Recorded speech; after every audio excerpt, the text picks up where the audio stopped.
this in two short parts. I'll do this in two short parts. So you can see where that brown was, it's now black.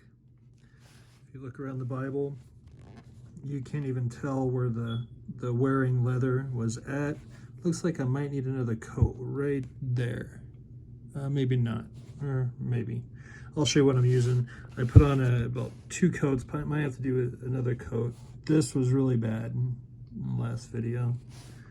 But all the areas that had a bunch of brown, and plus I went ahead and did this all around. I might have to apply one more coat to that one area.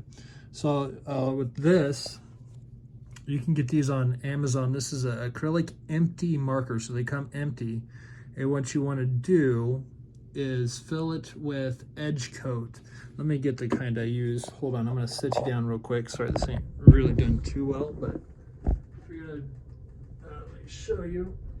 I think it's probably the best company out there for this. I'm sure some other leather experts will tell you maybe better, but it's this company for coloring, coating leather edges. It's black edge coat by Fibings.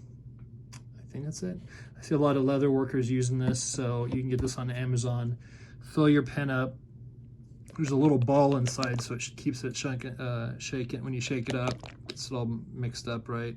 And then apply that to your edges where you had the problem. See, where was my main problem was right here, because this was like a streak of brown, and then all these edges had brown around them where they were, where it was wore. And of course these right here. In fact, there's a small spot right there. I don't know if you can even see it, but I just didn't get down in that little grain of leather, so I'll do another coat on that.